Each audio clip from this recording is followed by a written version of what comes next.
السلام عليكم. حلقة جديدة مع إعلام الجزائر، إعلام الطرائف والمحاجيات والضحك والنشاط. تسمعوا هاد الناس هادو اش كيقولوا ونضحكوا شي شوية، نشطوا معاهم شي شوية، والله يخليهم ديما هكا ناشطين نشطينا. احنا غادي نسمعوا لهم ونردوا عليهم، ردوا عليهم بالدليل والبرهان، ونشوفوا هما تيحلموا على تيضحكوا على المشاهدين ديالهم كيصحابوا المغاربة بحالهم، وحنا غادي نسمعوا وغادي نردوا عليهم ان شاء الله.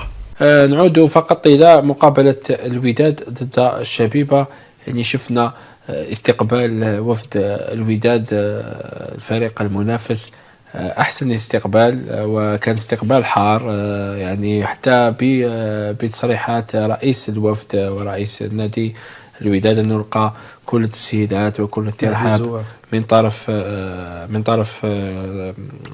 طرف الجزائر والسلطات الجزائرية بعد حلوله بأرض الوطن وفي المطار الدولي هواري بومدين. إذن يعني نقول الجزائر تبقى كبيرة وتبقى تتحلى بشيء من الكبار رغم محاولة هذا الطرف، يعني دائما الاصطياد في المياه العاكرة ومحاولة صنع المشاكل وافتعال المشاكل. وإلى كيف نفسر، يعني كان اقترح على منتخب النيجر أنه يستقبل الجزائر على أرضه، يعني ما رفضه منتخب النيجر ليتلقى صفعة أخرى هذه المرة، لكن من النيجر وليس من الجزائر. وهذا ما يثبت أن كل من يحاول المساس بالجزائر يتلقى صفعات تلو الأخرى. نتذكر جميعا يعني ما حدث في سنة 2009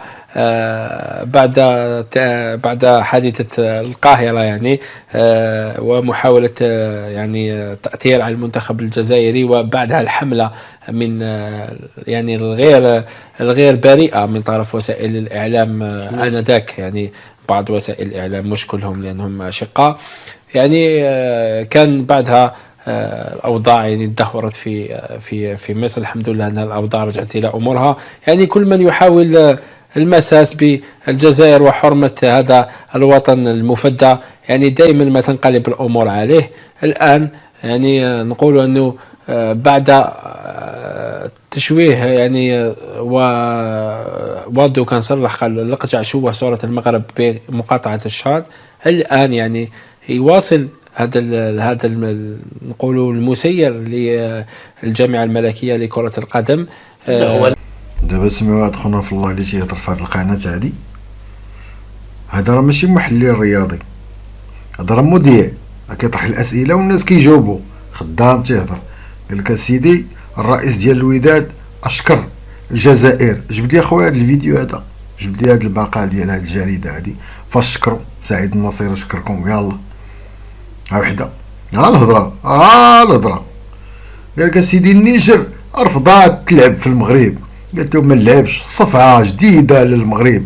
هاد الصفعه هادي اللي تخليهم ما ينظموش كاس افريقيا 2025. دابا النيجر ما بغاش تلعب عندنا، غادي تصافي تحيد لنا الكافا، يحيد لنا التنظيم ديال كاس افريقيا 2025.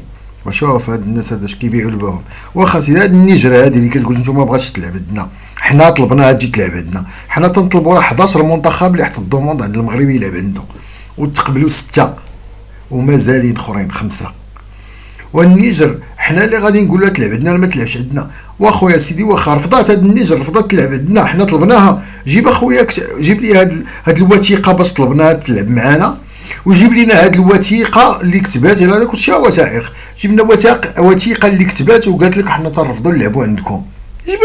جبد سيدي الرئيس ديال الجامعه ديال النيجر فين خرج في شي ملتقى صحفي ولا شي صحيفه، جبنا سيدي صحيفه ديال شي نيجيريا ولا شي اذاعه نيجيريه تيقول لك ها هما تيقول لك النيجر ما قبلاتش، المغرب قال لها ما قبلاتش. هذه غير هضره ديالهم بيناتهم هما خدام تيعطيوها شي وحدين تما كيسمعوا لهم مطنطلين ضاربين الجوانات وضاربين قرقوبي تالفين، ولا شي وحدين هذوك الجزائريين هذا حاقدين على المغرب غير هكاك لله في سبيل الله، وخصك اي حاجه تقولها له يقبلها. النيجر سيدي حنا ما بغاش تلعب عندنا، واش من اخويا ورينا جبنا شي حاجه قول هو هي المقاله ديال كذا، ولا هي الرساله اللي صيفطت الجامعه ديال النيجر للمغرب، ولا هو الرساله اللي صيفطت الجامعه المغربيه الملكيه المغربيه لرئيس الجامعه ديال النيجر بانه باش يلعب معنا، وهو ما رفضوش ود لينا شي حاجه. واش غنهضر في السماء صاحبي؟ واش انت تتبعو؟ وبدا كيهضر واحد شي شويه ويقول لك شتي حنا الجزائر اللي تعرض لينا احنا زعما كيتبتلى، حنا زعما كيتكرفص اللي تعرض لهم، هما كيتكرفص، هما شرفاء. واكو كنتو شرفاء كاع ما يبقى عندكم الاستعمار 150 سنه. تدخل محمد الخامس الله يرحمه عاد خرج منكم الاستعمار، كل كاع ما يبقى عندكم استعمار 150 سنه. بقى عندكم استعمار اللي جا كيستعمركم، بقى عندكم شدكم العثمانيين، تلقاوكم شدكم فرنسا، تلقاوكم اللي جا شدكم ومازال مستعمرين. واخا ما يقول لك حنايا اللي جا حنا كيتكرفص مع دابا هذا موديع، اللي جا حنايا اللي بغى يطغى علينا كيتكرفص. كيهضر على مصر في 2009 ملي طالب مشكل منتخب مصر مع المنتخب الجزائري، تما شوهوكم المصريين، بقاو تيقول لكم عليكم البربر الهمجيين متوحشين، بقاو يسبوا فيكم، وما المغاربه كاع ما بغاو يهضروا معكم على هذا المستوى. تيقول لك هو القجع ضيع جيل، اللي يسمعكم كتقولوا جيل ما عرف شنو 25 لاعب ما بغاوش يلعبوا عندكم، راه غادي يضيعوا عندكم الوقت. اش غيلعبوا عندكم؟ راه البطوله حنا خدامه عندنا ما تتحبش. اش يجيو يلعبوا معاكم نتوما جوج ماتشات ولا ثلاثه تبداو تسبوهم في التيرانات، اش يدير بيك؟ اش غيدير؟ اش يحلق بيك؟ وشنو علاقه منتخب بفرقه عندنا رئيس ديالها هو اللي كيديرها، يمشي يدير واحد التجمع في تونس ومن تونس يقطع ولا يدير تجمع في تونس ويجي. منتخب اخويا ما يجي، ما مسلكاش اخويا، ما مسلكاش ديك الطريق اللي انت كتقول لي، ما مسلكاش. واخا انتم كتقولوا كيدخلوا السياسه في الكره، واخويا انت ما بغيتيش منتخب يجي ديريكت بالطوموبيل، علاش؟ اشنو هو المشكل؟ يعني مشكل سياسي، يعني انت كتدخل السياسه في الكره. كل ما كانش مشكل سياسي تقول لي اخويا ديال الكره جي ديريكت، يعني انت ما بغيتيش تجي ديريكت لحقاش كتدخل السياسي فيما هو رياضي. ها انت ما بغيتيش يجي ديريكت، علاش؟ لحقاش كتدخل السياسه. كل ما عينكش انت ماشي ما عقلك عامر غاب السياسه، غاب داك الخماج اللي عندك في العقل، كون خليت تقول اخويا شنو لاعبين السبور هادو شي حاجه رياضه خليهم اخويا يجيو ديريكت. يعني ما خليتهمش يجيو ديريكت، يعني كتدخل السياسه في الرياضه، غير بانك ما تخليش فرقه تجي ديريكت.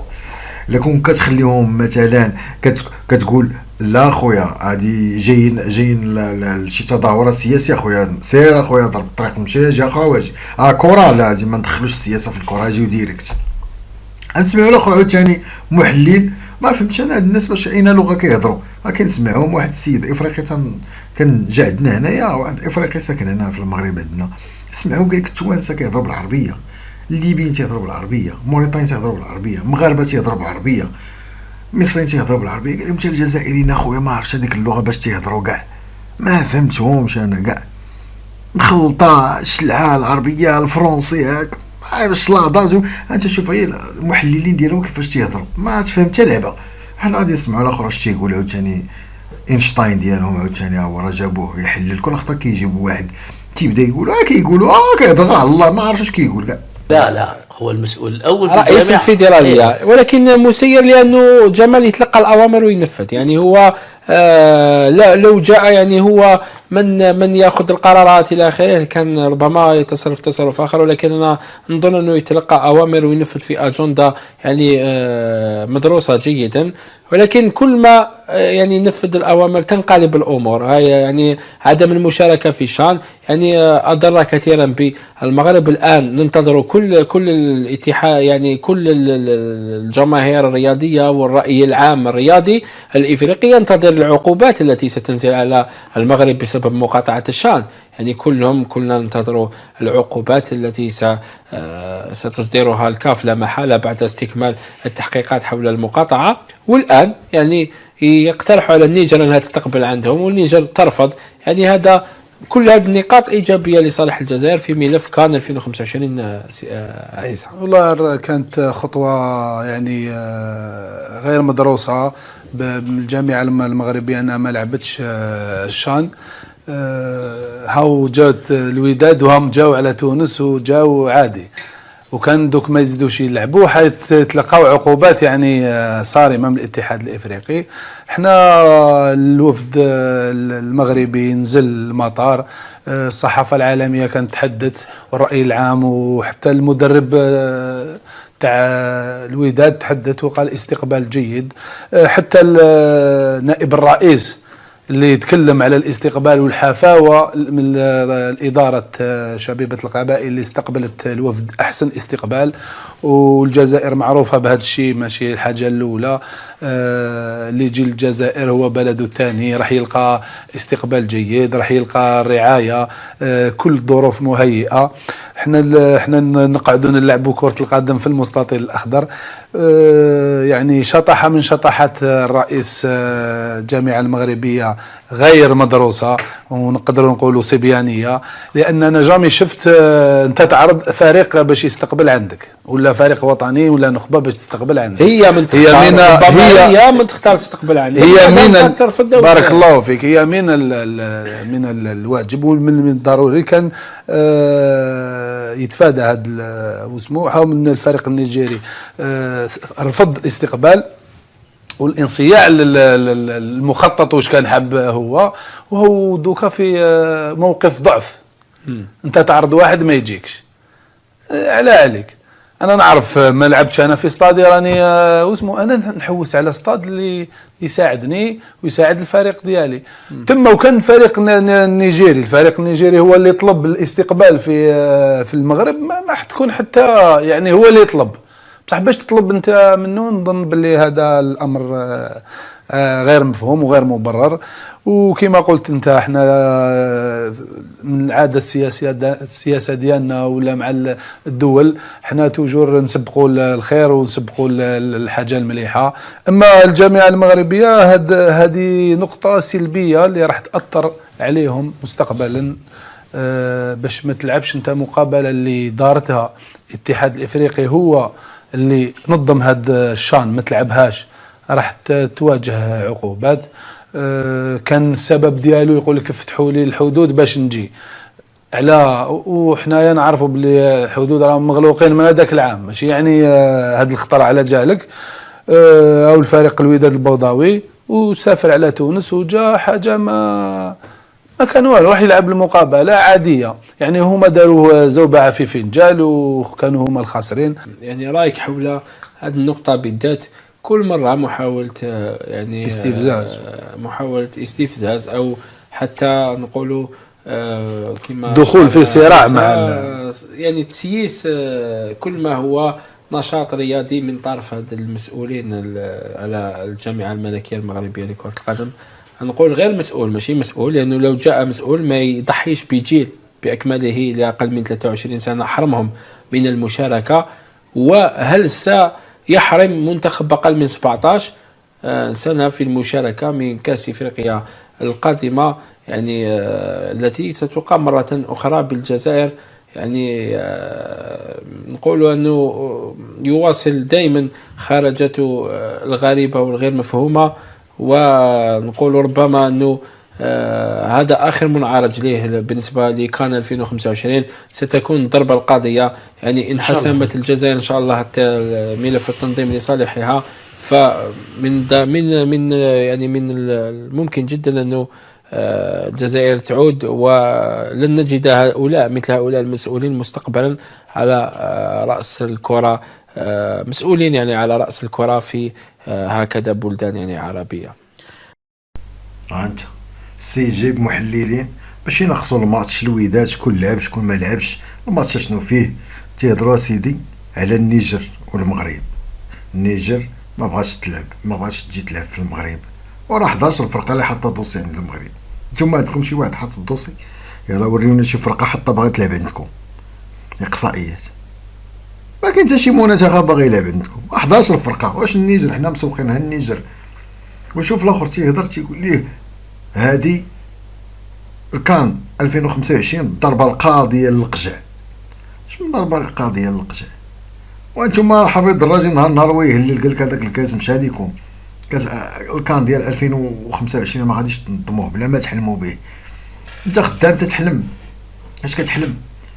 شوفك بحال هاد المسيرين خصهم يتحيدوا. علاش؟ لحقاش زعمتكم القجع خصو يتحيد، لحقاش زعمتكم ما مسلككمش. نتوما لحقاش عندكم البيدق، بغيتي انت البلدان الاخرى يكون عندهم البيدق. زمتكم تيهضر الاخر خدام تيهضر على حنا استقبلنا الوداد احسن استقبال، فينا ما توحدت لهم الكاميرات باش يصوروا الاستقبال، عطاوهم الكاميرات ديالهم. وزائد واحد الحاجه ما لاحظتوش واحد الحاجه، هاد الخوت هادو ما هضروش كاع على الدرابو د المغرب اللي كيقولوا المحللين اللي درت الفيديو الاولاني ديال خصهم يجيبوا معاهم الدرابو ديالهم. صوب الاخر قال لي خصو يجيب الدرابو، ما جابوش الدرابو ونساو الدرابو د بلادهم. هذوك المحللين الاولين، هذوك الضحكه الاولانيه للفيديو الاول اللي لونسيت، هادو اخرين عاوتاني ما هضروش على الدرابو.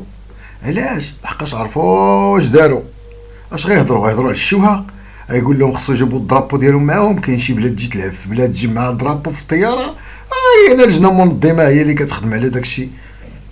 ما هضروش كاع على الدرابو، سكتوا. الشوهه اش يهضروا على الشوهه؟ احنا غادي نسمعوا واحد عاوتاني الضحكه اكثر من هاد الولد هذا، نضحكوا عليه شي شويه. هو على كل حال الاخ عيسى، وانت كنت تكلمت على السقطات الرئيس هذا القجع. انا اليوم نزيد حاجه. منذ انتخاب القجع دائما خرجاته ضد الجزائر، وكما يقول لك ودائما ياخذ صفعه تلو الاخرى. اليوم نتساءل، انا عندي اسئله. لما الحق المنتخب المنتخب المحلي للمنتخب المغربي الأقجع يطلب من الاتحادية ومن منظمين الدورة طائرة خاصة، ولازم تكون من المغرب إلى الجزائر، وما مش عارف أنا طلبات غير طلبات هكا برك. لكن اليوم الأقجع هو رئيس الاتحادية المغربية لكرة القدم، لماذا لم يتدخل الأقجع في تنقل الوداد إلى الجزائر؟ والوداد اليوم اللي على لسان كل مسؤوليه كما يقول لك تصريحات نتاع المسؤولين تاع الوداد، قالوا جينا في رحله عاديه، استقبال لا باس به، الاقامه جد رائعه، كل شيء موفر. اذا اليوم الأقجع انا نظن كما نقولوا حنايا بالعاميه زاد على ما وصاوه، كثر بزاف كما نقولوا حنا، كثر بزاف. اليوم الانتخابات اللي راح تجري في مارس، الانتخابات اللي راح تجري في مارس ان شاء الله كما نقول لك تم يكون الصفعه القويه من الجزائر، وان شاء الله كما يقول لك فوز الجزائر بتنظيم الدوره هي الصفعه الكبيره والقويه للأقجع. هذا تبقاو تجيبوه لينا ديما، هاد القريه هذا جيبوه لينا في رمضان نشطو به. هاد القريه هذا قال لك خرجات القجع ديما كانت منين تدخل الكافيه ضد الجزائر. جبت يا خويا شي فيديو القجع خرج هضر على الجزائر، قالها بالشر ولا بالخير، عمرو هضر عليها ولا ضرب فيها ولا قال ما تستحقش تنظم ولا ما تنظمش. جيب ليا الهضره في الهوا، ما عندوش في حرة في استديو يقدر يديروا فيديو يقول لك اسمع اش كيقول علينا القجع، اسمع الصحيفه فلانيه اش كتقول علينا، اش كيقول فيها القجع. قال لك والقجع هو كيخرج كيبغي يضرب في الجزائر وكيتلقى صفعات تلو الاخرى، وغا الصفعه من القجع خدا النائب الاول ديال رئيس الكاف، اكبر صفعه خديتوها بلا الشوهه اللي تشوهت وكتشوهوا في العالم كل خطره. غير هاد الشوهه ديال ان المغرب ما بغاش يلعب في الشان، هادي بارك هاديك اكبر شوهه. واحد حامل لقب مرتين متتالية ما بغاش يجي يلعب معاكم، ما بغاش يلعب معاكم.